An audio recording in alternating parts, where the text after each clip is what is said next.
दोस्तों नमस्कार, मैं हूं पंडित अवनीश दुबे और आप सभी देख रहे हैं आपका अपना YouTube चैनल हिंदू हृदय को। दोस्तों आज मैं आप सभी को एक ऐसी कहानी से अवगत कराने वाला हूं जिसे सुनकर निश्चित तौर पर आप जरूर चौंकेंगे। जी हाँ दोस्तों, आज हम आपको बताएंगे आखिर यमराज की मृत्यु कैसे हुई। जी हाँ दोस्तों, कहते हैं कि काल ब्रह्म ने या तो कहे कि सर्वोच्च ईश्वर ने मनुष्य को मिट्टी से, देवताओं को प्रकाश से और देवताओं के विपरीत शक्तियों को आग से बनाया है। यह भी माना जाता है कि कोई भी आत्मा विकास क्रम में आगे बढ़कर ही पितर, देवी या देवता बनता है। यह भी माना जाता है कि प्राचीन काल में सभी देवी देवता सशरीर धरती पर ही रहते थे और उन्हीं का तब शासन भी था। देवता और असुरों में युद्ध होता रहता था। यह भी कहा जाता है कि उस काल के मनुष्य या देवतुल्य लोगों की औसत उम्र लगभग 500 वर्ष होती थी। यह जानने के बाद अब हम जानते हैं कि मृत्यु की देवता यमराज की मृत्यु का रहस्य। वेद कहते हैं कि जो भी जन्मा है, चाहे वह मिट्टी का रूप मनुष्य हो, प्रकाश रूप का देवता हो या अग्नि रूप में ब्रह्म राक्षस हो, सभी को एक दिन मरना है। यह अलग बात है कि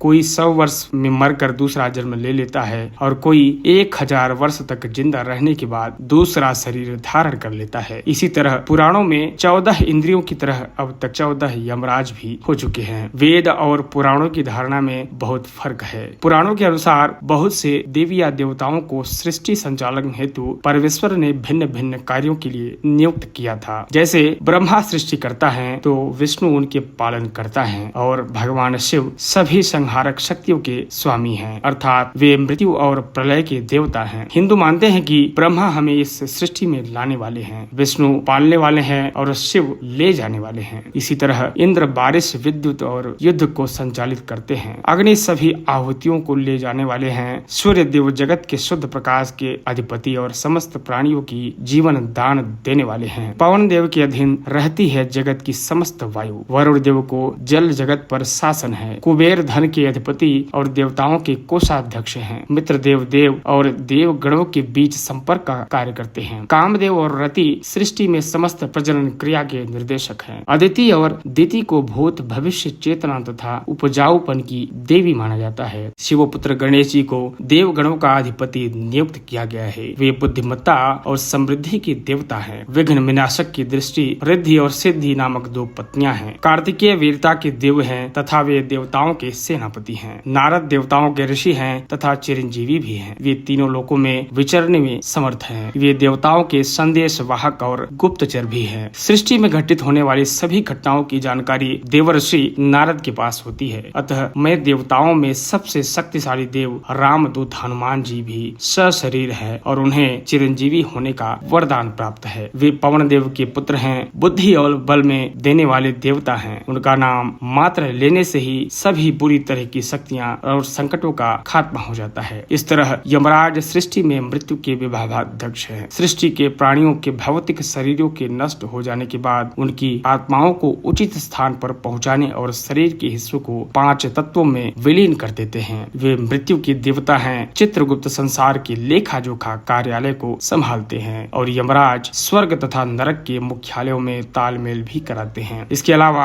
आर्यमन आदित्य में से एक हैं, माओ के अधिपति हैं, अर्थात पितरों के देव हैं। अब सवाल यह उठता है कि मृत्यु की देवता यमराज की मृत्यु कैसे हो सकती है। तो आओ जानते हैं इस संबंध में एक पौराणिक कथा। इस संबंध में हमें कथा का भिन्न भिन्न वर्णन मिलता है। यह प्रस्तुत करते हैं यमराज के बारे में एक संक्षिप्त वर्णन। कहा जाता है कि प्राचीन काल में कालंजर में शिव भक्त राजा श्वेत राज्य करते थे। वृद्ध होने पर राजा श्वेत पुत्र को राज्य सौंप कर गोदावरी नदी के तट पर एक गुफा में शिवलिंग स्थापित कर शिव की आराधना में लग गए। अब वे राजा श्वेत से महामुनि श्वेत बन गए थे। एक निर्जन गुफा में मुनि ने शिव भक्त का प्रकाश फैलाया था। श्वेत मुनि को न तो रोग था और न ही शोक, इसलिए उनकी आयु पूरी हो चुकी है।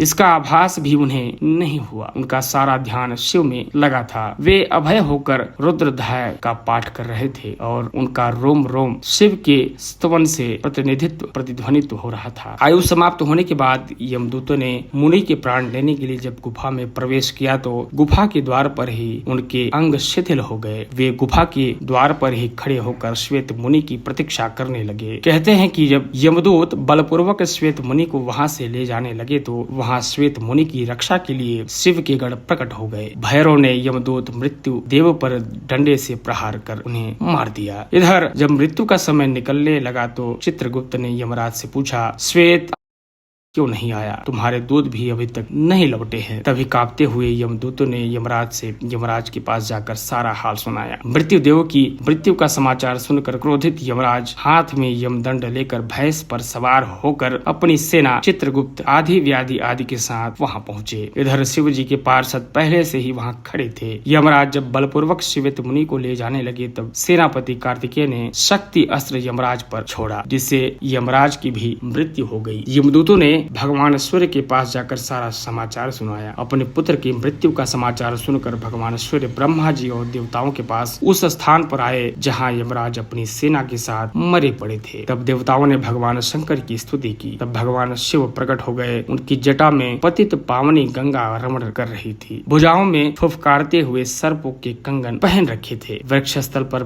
भुजंग का हार और कर्पूर के समान गौर शरीर पर चिता भस्म का श्रृंगार सुंदर लग रहा था। देवताओं ने कहा, भगवान यमराज सूर्य के पुत्र हैं। वे लोकपाल हैं और आपने ही इनकी धर्म अधर्म व्यवस्था के नियंत्रक के रूप में नियुक्ति की है। इनका वध सही नहीं है। इनके बिना सृष्टि का कार्य असंभव हो जाएगा। अतः सेना सहित इन्हें जीवित कर दे, नहीं तो अव्यवस्था फैल जाएगी। भगवान शंकर ने कहा, मैं भी व्यवस्था के पक्ष में हूँ। मेरे और भगवान विष्णु के जो भक्त हैं उनके स्वामी स्वयं हम लोग हैं। मृत्यु का उन पर कोई अधिकार नहीं होता। स्वयं यमराज और उनके दूतों का उनकी ओर देखना भी पाप है। यमराज के लिए भी यह व्यवस्था की गई है कि वे भक्तों को प्रणाम करें। फिर भगवान शिव ने देवताओं की बात मानकर यमराज को प्राण दान दे दिया। शिव जी की आज्ञा से नंदीश्वर ने गौतमी नदी का जल लाकर यमराज और उनके दूतों पर छिड़का, जिससे सब जीवित हो उठे। यमराज ने श्वेत मुनि से कहा, संपूर्ण लोगों में अजय मुझे भी तुम जीत लिया। अब मैं तुम्हारा अनुगामी हूँ। तुम भगवान शिव की ओर से मुझे अभय प्रदान करो। श्वेत मुनि ने यमराज से कहा, भक्त तो विनम्रता की मूर्ति होते हैं। आपके भय से ही सत्पुरुष परमात्मा की शरण लेते हैं। प्रसन्न होकर यमराज अपने लोक को चले गए। शिव जी ने श्वेत मुनि की पीठ पर अपना वरद हस्त रखते हुए कहा, आपकी लिंगोपासना धन्य है श्वेत। विश्वास की विजय होती है। श्वेत मुनि शिवलोक चले गए। यह स्थान गौतमी के तट पर मृत्युंजय तीर्थ कहलाता है। मृत्यु को कोई जीत नहीं सकता। स्वयं ब्रह्मा भी चतुर्युगी के अंत में मृत्यु के द्वार पर परम ब्रह्मा में लीन हो जाते हैं। लेकिन भगवान शिव ने अनेक बार मृत्यु को पराजित किया है, इसलिए वो मृत्युंजय और काल के भी काल महाकाल कहलाते हैं। दोस्तों, इस वीडियो में इतना ही। अगर वीडियो आप सभी को पसंद आया हो तो इस वीडियो को लाइक करें, शेयर करें और कमेंट अवश्य करें। धन्यवाद।